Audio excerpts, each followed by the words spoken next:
안녕하세요. 케어포입니다. 시설급여 욕창 예방에 대해서 말씀드리겠습니다.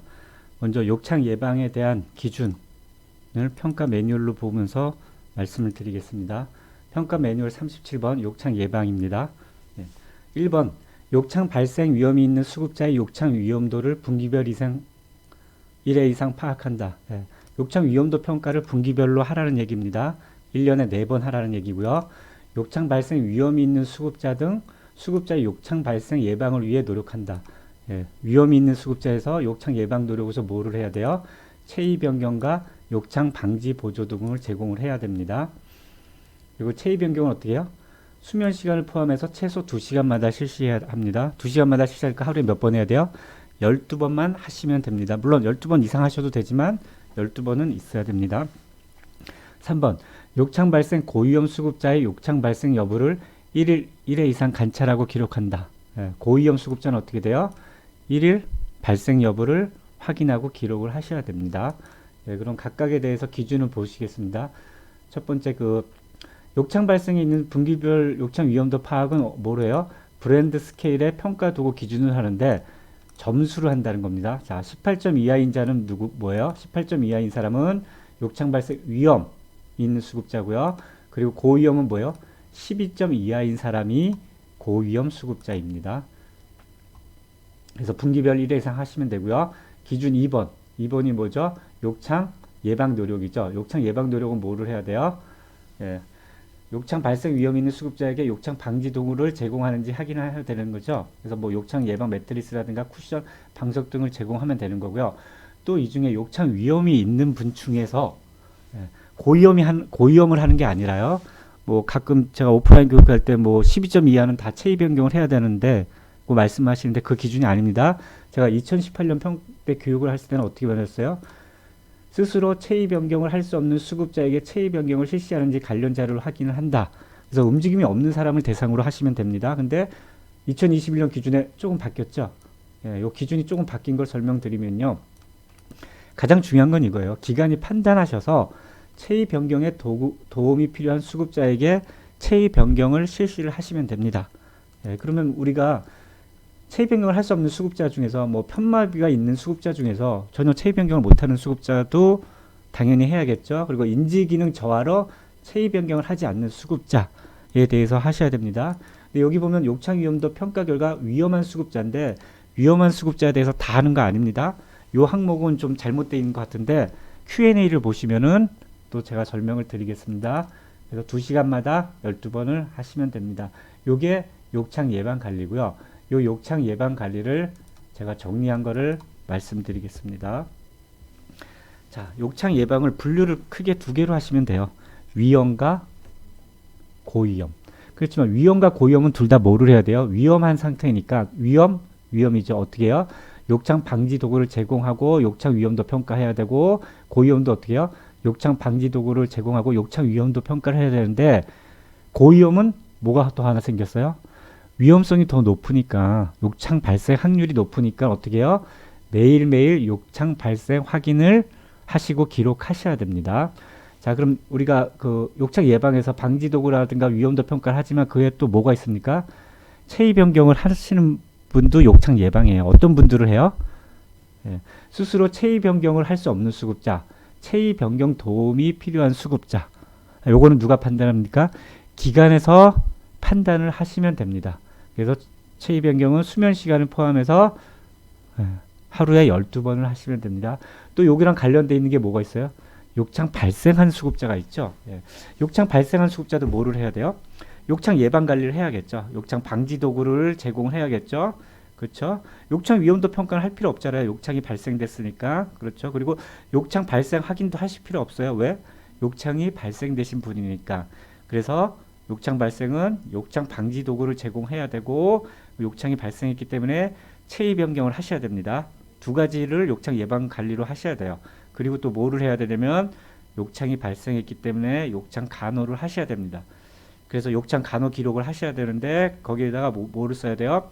욕창이 발생한 수급자명, 그 다음에 우리가 조치한 내용, 매일 드레싱을 하죠. 드레싱을 하고 욕창이 발생한 부위, 크기, 가로, 세로, 깊이 이렇게 작성을 하셔야 됩니다. 자, 그러면 체위 변경에 대해서 많은 질문이 있어서 기준을 말씀드릴게요. 제가 뭐 작년까지만 교육할 때도 스스로 2018년 평가에는 뭐요? 스스로 체위 변경을 할 수 없는 수급자에게 체위 변경을 실시하는지 관련 자료를 확인한다 그랬는데 2021년도에는 파란색으로 좀 바뀌었죠. 예, 기준은 같아요. 예, 여기 편마비가 있는 수급자, 인지기능 저하로 체위 변경을 하지 않는 자 등 체위 변경에 도움이 필요한 수급자에게 체위 변경을 하시면 됩니다. 근데 여기 보시면 욕창 이온도 펼과 욕창 발생 위험한 수급자, 욕창 발생 위험 수급자 다 하는 얘기인가? 예, 그게 아니에요. 여기 또 보시면 Q&A 보면 수급자가 스스로 움직일 수 있고 체위 변경이 가능하다면 관련자를 확인하며 2시간마다 체위 변경은 필요하지 않습니다. 예, 그렇지만 편마비 등 인지기능 저하로 체위 변경을 하지 않는 수급자, 예, 가장 뭐예요? 체위 변경을 하지 않는 수급자에게 체위 도움이 필요하다고 어떻게 해요? 기관에서 판단하셔갖고 체위 변경을 하시면 됩니다.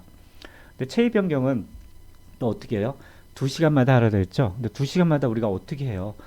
옛날에 기록하신 걸 보시면은 2시 5분, 4시 5분, 6시 5분, 8시 5분, 뭐 새벽에도 2시 5분, 4시 5분 하는데 요양원에서 그렇게 할 수가 없어요. 그죠? 그렇게 기록을 할 수 없기 때문에 어떻게 돼요?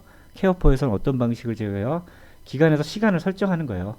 2시간마다 시간을 설정을 해서 그 시간대에 요양보호사님이 체크하게끔, 예, 꼭 2시간이 정확하게 정해서 일을 할 수가 없습니다. 시간대를 설정하는 거예요. 9시에서 9시 30분, 11시 30분.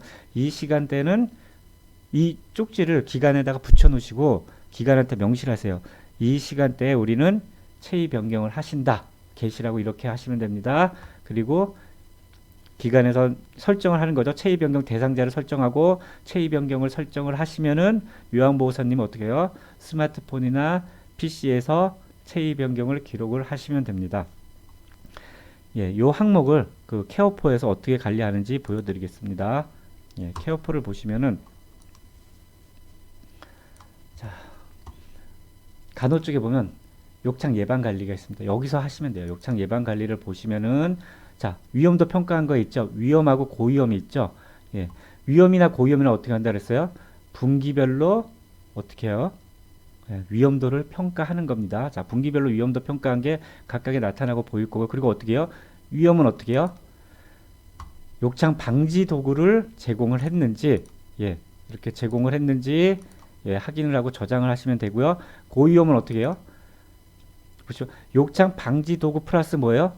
욕창 여부를 확인하는 것을 기록하시면 됩니다. 그래서 위험과 고위험에 대해서 관리를 이렇게 하시는 거고요. 또 하나 뭐가 있습니까? 체위 변경 대상자가 있죠. 체위 변경 대상자는 제가 아까 욕창 이제 평가 관리 가서 보시면은 어떻게 돼 있어요? 자, 이분은 뭐예요? 위험이기 때문에 분기별로 평가를 한 거고요. 우리가 평가 내용에 보면은 기초 평가에 보면 어떻게 돼요? 여기 보시면 체크를 하시는데 점수 18점인지 12점이 나오는데 케어보에서는 기준을 어떻게 잡았냐면요. 저희가 체위 변경 대상자라고 표시를 해주는 기준은 체위 요거에 체크가 돼 있어야지만 프로그램상으로 체위 변경 대상자라고 표시를 합니다.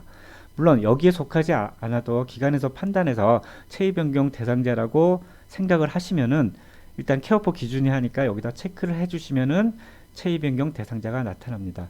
이렇게 해서 체위 변경 대상자를 선정을 하시는데 제가 어떻게 해요? 기초 설정해서 우리가 2시간마다 할 수가 없잖아요. 정확하게 요양보호사님이 뭐 상교대하는데 앞에서 몇 시 했는지 그리고 그 시간 5분이면 딱 맞춰서 할 수 없으니까 급여 서비스 정보에 어떻게 해요?